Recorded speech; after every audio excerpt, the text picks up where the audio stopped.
If you were a black kid growing up in the United States in the 1970s and 80s, and you lived in a house like the one I grew up in, where we read the newspaper every morning, watched the evening news and Nightline, and rarely missed the Sunday talk shows, you knew that when you were old enough to vote, you would be a Democrat. The Democrats were our party. The Republicans were their party.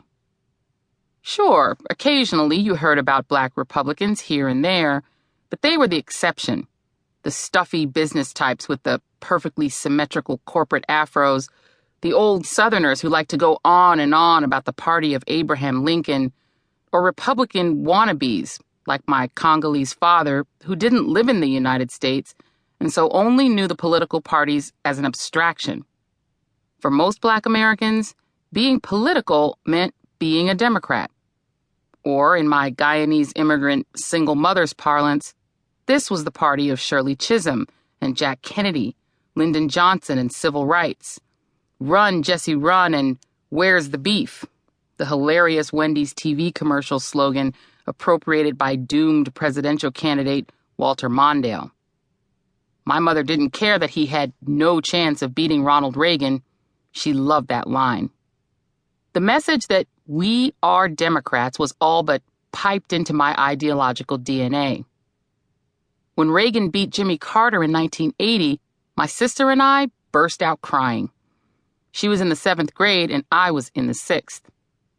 We didn't bother crying over Mondale. It was pretty clear early on that his cause was lost.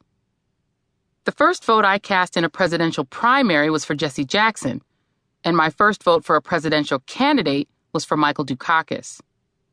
My sister canvassed for Gary Hart after school. I started working in the TV news business in 1998 and briefly left it in 2004 to work for the election of a Democratic president. I did so again in 2008. But the party that seemed almost organically to be my natural political home wasn't always so.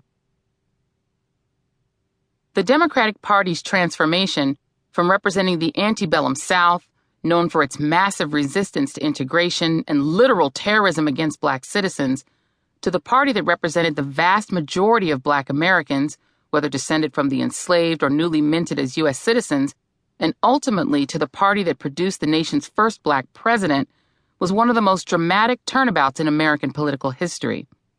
It came through the crucible of a white Southern president, Lyndon Johnson, whose civil rights triumphs were quickly overwhelmed by a war that split him from the very coalition that had brought about such veritable miracles of civil rights and civic justice.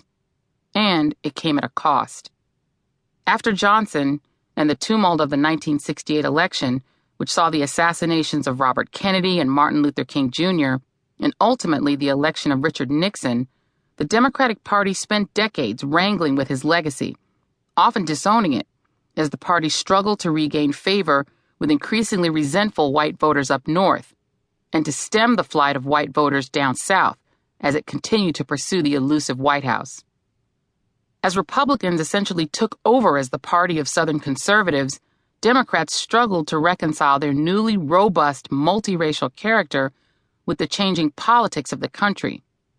From Richard Nixon to Ronald Reagan, Republican presidential candidates nurtured and profited from the white working class's growing sense of grievance over those Johnson-era programs that attempted to add economic stability to the cadre of basic rights secured for African Americans and poor whites. For Democrats, race would be both an elevator under their feet, growing their voter rolls, particularly in the southern states, and putting presidential elections within closer reach, and an anchor around their necks, shrinking their popularity with white working-class voters for a generation. By the time Barack Obama and Hillary Clinton fought for the Democratic nomination in 2008, the party had largely ceded the southern states to the Republicans, even though the Democrats had sent 2 more white Southerners to the White House after LBJ, Jimmy Carter and Bill Clinton. Clinton in particular struggled both during and after his presidency to reconcile the thorny issues of race and politics in American life. In 1992, he faced down Jesse Jackson, who in a scant 20 years had gone from bête noire of the Martin Luther King Jr. coterie to the preeminent force in black political life,